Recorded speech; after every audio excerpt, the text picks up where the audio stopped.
네, 안녕하세요. 주식은 역시 끼리끼리새 끼리씨입니다. 안녕하세요, 끼리분들. 자, 오늘의 코스피 시장도 좋지 않고 그리고 확진자도 엄청나게 늘어났죠. 그렇기 때문에 오늘은 조금 우울한 하루라고 볼 수 있겠네요. 게다가 비도 조금씩 오고 있고요. 자, 오늘은 어떤 일이 있었는지 한번 들어가도록 하겠습니다. 첫 번째, 삼성전자 실적 서프라이즈가 나오긴 했는데 하지만 주가도 서프라이즈를 보여주고 있습니다. 어떤 식으로 보여주고 있는지 확인해 보도록 하고요. 그리고 확진자가 급증했습니다. 키리분들도 항상 코로나 조심하시기 바라고요. 그리고 김정은 또 죽었나? 김정은은 맨날 죽습니다. 한번 이번에도 진짜 죽었는지 살펴보도록 하고, 마지막으로 한 달 전이죠. 그때만 하더라도 엄청나게 유행을 탔던 스펙 투자, 무지성 스펙 투자의 끝은 불행뿐이라고 합니다. 어떤 내용을 담고 있는지 살펴보도록 할게요. 자, 매일매일 주린이를 위한 경제뉴스 10분 정리. 오늘은 2021년 7월 7일 수요일입니다. 기분들 오늘 또 고생 많으셨고요. 그리고 내일은 옵션 만기일 아니겠습니까? 그렇기 때문에 내일은 그냥 변동성이 클 수도 있기 때문에 거래를 하지 않는 게 좋겠다라고 말씀드리고 싶습니다. 어쨌든 바로 들어가도록 할게요. 같이 공부하시죠. Let's get it! 자, 경제뉴스로 들어가도록 하겠습니다. 그리고 들어가기 앞서 좋아요를 누르시면 저 기리세계에 매우 큰 힘이 됩니다. 정말 감사합니다. 속보, 삼성전자 2분기 어닝 서프라이즈 영업이익 12.5조. 어제 봤을 때 컨센서스가 11.5조인가 그 정도였죠. 그것도 높은 편이었는데요. 하지만 그거보다 1조나 더 많이 나왔습니다. 그래서 이 정도면 당연히 서프라이즈라고 볼 수 있겠죠. 거의 10% 정도 더 나온 거라고 볼 수 있을 테니까요. 그렇다면 주가는 당연히 올랐겠네요. 아닙니다. 주가는 또 떨어지기 마련이죠. 이때까지 대부분 삼성전자는 실적 발표 전까지 조금씩 오르다가 그 다음부터는 흐앙하는 모습을 보여줬는데요. 이번에도 그런 흐름을 피하지 못하고 서프라이즈가 나왔는데도 불구하고 오히려 주가는 빠지는 모습을 보여주고 있습니다. 그렇다면 삼성전자 친구가 있죠. LG전자. LG전자도 오늘 실적 발표가 있었는데요. 한번 어떤 흐름이 나왔는지 보도록 할게요. 뉴스에 팔아라 LG전자 12년 만에 최고 영업이익. 여기도 서프라이즈가 나왔나 봅니다. 그런데 주가는 여기는 더 심합니다. 마이너스 2.6% 하락을 하고 있다고 하네요. 자, LG전자가 1조 원이 넘는 영업이익을 올리며 2분기 기준으로 12년 만에 최대 실적을 달성했다. 매출 17조 1,100억 원 그리고 영업이익 1조 1,128억 원을 기록했다고 밝혔는데요. 전년 동기 대비 매출과 영업이익은 각각 48% 그리고 65% 증가했다고 하네요. 그리고 매출의 경우 역대 2분기 중 최대치라고 하는데요. 그리고 영업이익은 지난 1분기 이어 2분기 연속 1조 원대 달성이며 그리고 플러스 1조 2,430억 원의 영업이익을 올린 2009년에 이어 2분기 기준으로는 12년 만에 최대 실적이라고 합니다. 그리고 LG전자는 다들 알고 계실 거라고 생각합니다. 이제 휴대폰 사업을 종료하기로 발표했었죠. 어쨌든 이런 LG전자 실적이 이렇게 잘 나온데도 불구하고 차트를 보시면 강한 음봉 마이너스 3% 정도 빠지는 걸 확인할 수 있죠. 그래서 이런 것 때문에 주식 투자는 어려운 것 같습니다. 야, 실적이 좋다는데 주가는 왜 이래? 이런 말이 딱 여기서 나오는 거겠죠. 그렇기 때문에 항상 이걸 볼 때는 우리는 잊지 말아야 됩니다. 항상 주가는 실적을 3개월에서 6개월 정도 앞서 선행합니다. 그러니까 이미 이렇게 슬금슬금 다 오르고 있죠. 이게 다 LG전자의 2분기 실적이 잘 나올 거라는 기대감 때문에 올랐기 때문에 그 기대감이 해소가 되는 실적 발표 다음에는 주가가 쭉 빠질 수밖에 없다는 거겠죠. 자, 그렇다면 이제부터 다시 올라가려면 어떻게 될까요? 당연히 3분기 그리고 4분기 실적이 좋을 거다라는 예측이 나와야겠죠. 그래서 기리분들이 지금 이제 LG전자, 삼성전자 같은 경우에는 2분기 실적은 그냥 뒤로 하고 이제는 없는 겁니다. 그리고 참고로 지난번에 같이 공부했던 거 있죠. 어닝 서프라이즈가 난 기업은 그 흐름이 좋다라고 네가 그때 말했던 것 같은데 맞습니다. 지난번에 그런 식으로 자료조사를 통해서 한번 같이 공부해 본 적이 있었죠. 그런데 그 서프라이즈와 이 서프라이즈는 조금 다릅니다. 어떤 점이 다른가? 정말 심플하게 말씀드리자면 일단 대형주 같은 경우에는 컨센서스가 거의 웬만해서는 정확히 나옵니다. 그러니까 많은 사람들이 팔로우업을 하기 때문이겠죠. 그러다 보니까 틀릴 확률도 높지 않고 그리고 틀린다고 하더라도 얼마 차이가 안 나기 마련이죠. 그러니까 수치의 차이는 있어도 이 주식의 실적이 잘 나올지 안 나올지 그 정도는 파악이 가능하다는 겁니다. 하지만 시가총액이 낮아지면 낮아질수록 이제 팔로우하는 사람들도 많이 없을 거고요. 그러다 보니까 컨센서스가 항상 정확하게 나올 수가 없겠죠. 그런데 그런 상황에서 갑자기 컨센서스와 달리 실적이 잘 나오게 되면 기대감이 없던 곳에서 서프라이즈가 나왔기 때문에 주가의 상승폭은 클 수밖에 없다라고 생각을 해볼 수 있을 것 같습니다. 그래서 이 두 개를 구별하면 좋을 것 같습니다. 모두가 예상하는 서프라이즈 그리고 플러스 모두가 예상치 못한 서프라이즈 그리고 주가의 탄력성은 당연히 후자가 높다라고 볼 수 있겠네요.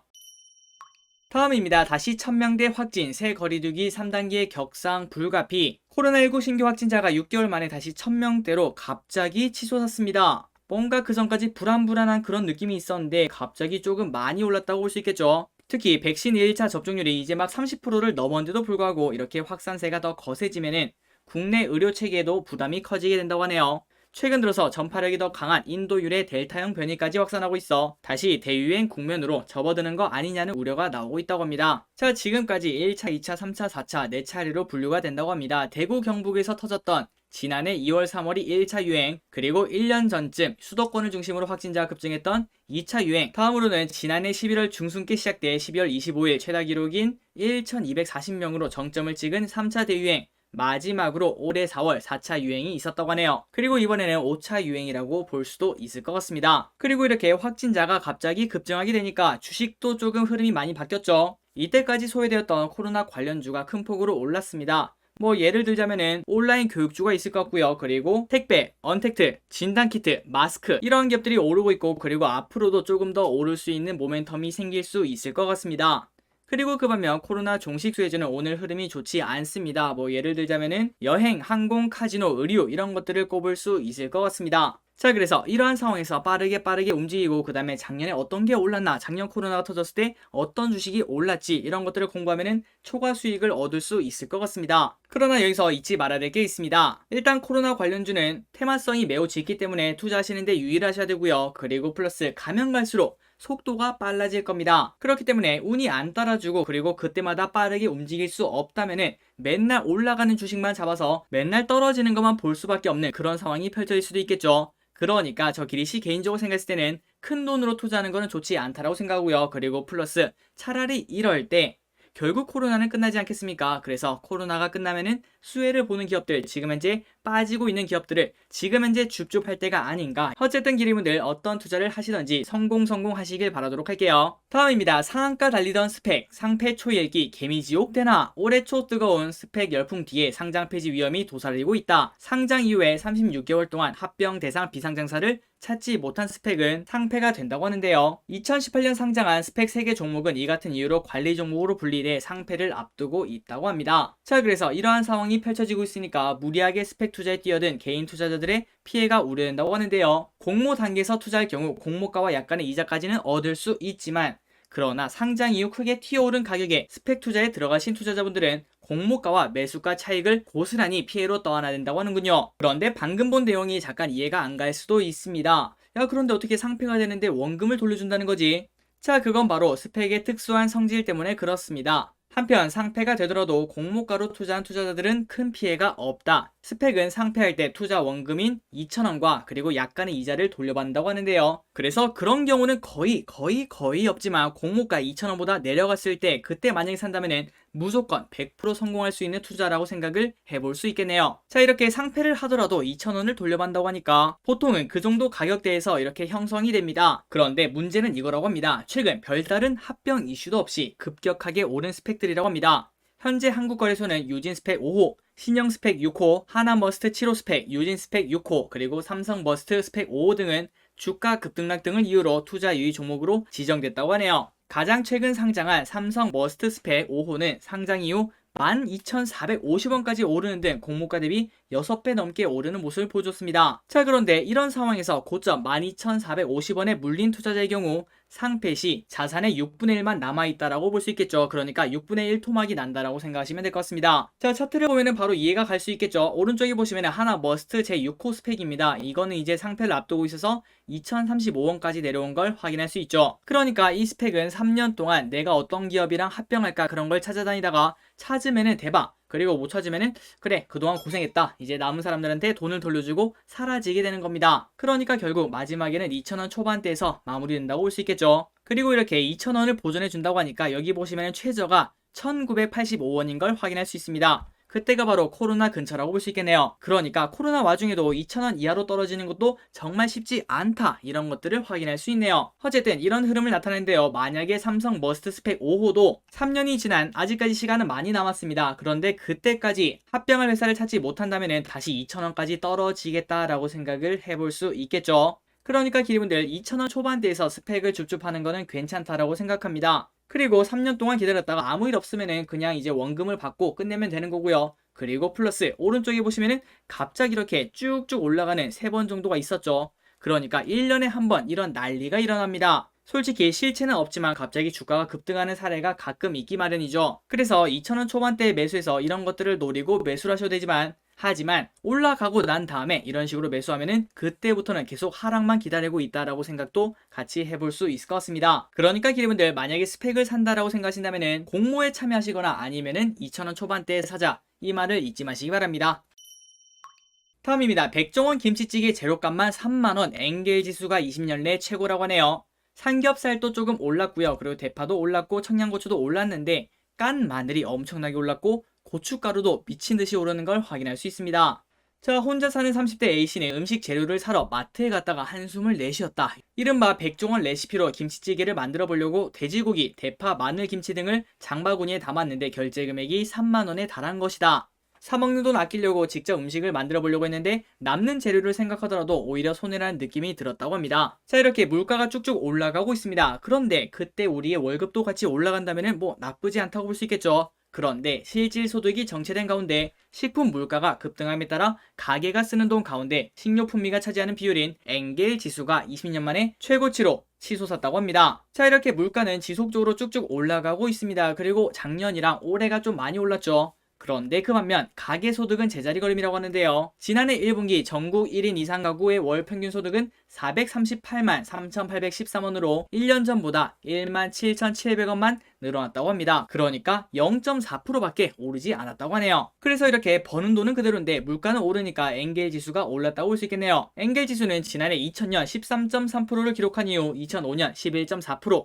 2010년 11.2%, 2015년 11.4%를 기록하다가 지난해 12.9%를 기록하며 20년 만에 최고치를 기록했다고 합니다. 그리고 올해 1분기를 보면 무려 13.4%까지 올랐다고 하네요. 그러니까 기리분들이 지금 장을 보러 가서 야, 좀 비싸다 이거 나만 느끼나? 아니죠. 나만 느끼는 게 아닙니다. 전 국민이 같이 느낀다고 볼 수 있겠네요. 다음입니다. 신형 스포티지 대박 예고 사전 계약 첫날부터 16,000대나 팔렸다고 하네요. 자, 아래 보시면 이런 식으로 생겼다고 하는데 일단 옆에서 봤을 때는 괜찮은 것 같습니다. 기아는 6일부터 전국 기아 스토어를 통해 사전 계약에 들어간 준중형 SUV 신형 스포티지의 첫날 계약 대수가 16,078대를 기록했다고 7일 밝혔다고 합니다. 이는 소렌토에 이어 국내 SUV로는 역대 두 번째 기록이자 준중형 SUV 부분에서 최고 수치라고 하네요. 참고로 SUV 최대 기록은 4세대 소렌토 18,941대가 최고라고 합니다. 그래서 이렇게 인기 만점인 이 차가 얼만가 1.6 터보 가솔린의 경우 2,442에서 시작해서 시그니처 3,193까지 올라가고요.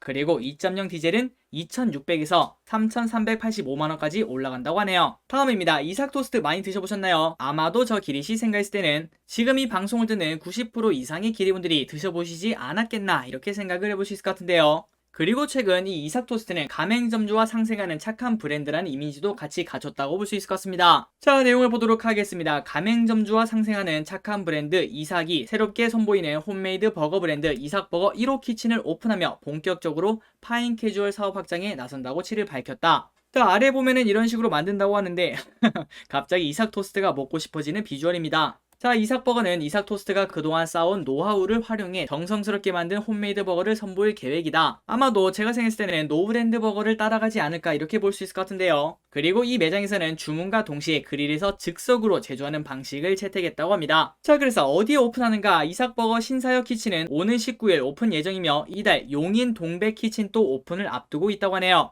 나중에 오픈하면 기리분들이 한 번쯤 가보시고 그 후기를 남겨주시면 정말 감사하겠습니다. 자, 다음입니다. 1년에 한 번쯤은 죽었다 살아난 사람이 있다라고 하는데요. 마치 서프라이즈에 나올 것 같은 이야기지만 바로 북한에 있는 김정은의 이야기라고 합니다. 한번 보도록 하겠습니다. 국정원 김정은 신병 이상설 일축 정상적인 통치활동을 하고 있다고 하네요. 자, 국가정보원이 7일 김정은 북한 노동당 총비서의 신변 이상설과 관련 근거 없는 것으로 판단한다고 밝혔다. 이날, 그러니까 오늘입니다. 김정은의 신변 이상설과 그리고 김여정 당 부부장의 감금설 등 이런 내용이 담긴 찌라시가 유포된 것과 관련 낭설이라며 선을 그은 것이라고 하네요. 그리고 일부 매체는 북한에서 쿠데타 조짐이 보인다고 보도하기도 했다고 합니다. 자, 이렇게 매년 죽었다 살아나는 김정은 이런 뉴스는 정말 많이 나온다고 볼 수 있겠죠. 그리고 이런 뉴스가 나올 때마다 이 기업 빅텍이라는 기업은 계속 쭉쭉 올라가는 모습을 보여주고 있습니다. 그러니까 이 빅텍이라는 기업은 김정은의 심장 제세동기라고 볼 수 있겠네요. 어쨌든 이러한 찌라시 때문에 주가가 오르는 건 맞습니다. 하지만 거기에 물리는 사람도 많다라고 볼 수 있겠죠. 그러니까 항상 찌라시는 조심 또 조심.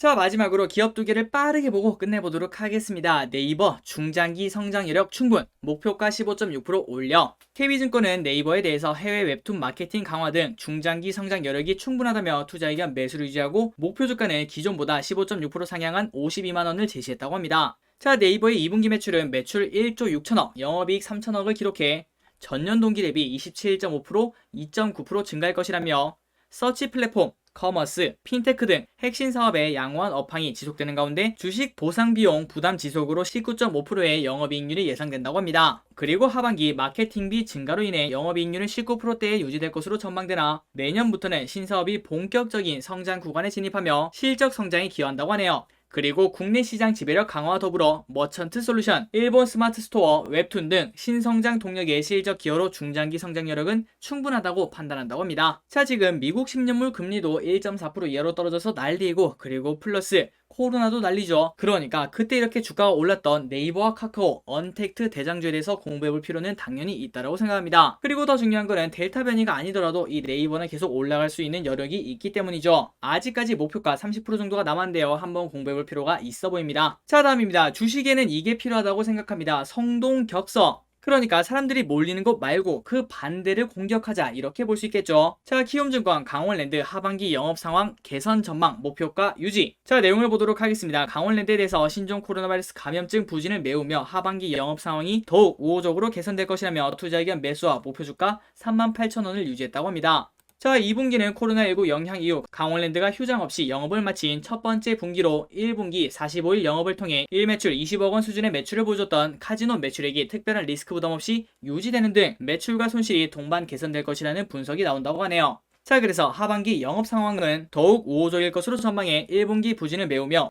올해는 215억 원의 영업 손실을 기록할 것으로 추정된다며, 그리고 2022년에는 일상 재개 가능성이 크고 이연수율과 카지노 영업 연장, 테이블 추가 가동 등 이런 것들과 시너지 효과를 일으켜 정상 레벨의 실적을 거둘 것이라고 전망했다고 합니다. 자, 강원랜드 지금 현재 26,550원이고요. 그리고 지금 최근 들어서 델타 변이 때문에 주가가 빠지고 있죠. 그리고 며칠간은 주가가 더 빠질 수도 있습니다. 그 이유는 확진자가 더 늘어날 전망이기 때문이겠죠. 하지만 지속적으로 말씀드리는 그 시각입니다. 하이트진로와 마찬가지, 그리고 모드토와 마찬가지로 이러한 기업들 지금 현재 빠지고 있는데 이때는 매도의 타이밍이 아니라 매수의 타이밍이라고 볼 수 있겠죠. 결국 코로나는 끝날 수밖에 없기 때문입니다. 그러니까 기업들 하루하루 변동성이 클 수도 있으니까 철저한 분할 매수로 대응하는 게 좋을 것 같습니다. 자, 여기까지 경제뉴스가 끝났습니다. 오늘 또 같이 공부해서 진심으로 감사합니다. 지금까지 기리셨습니다. 빠이요.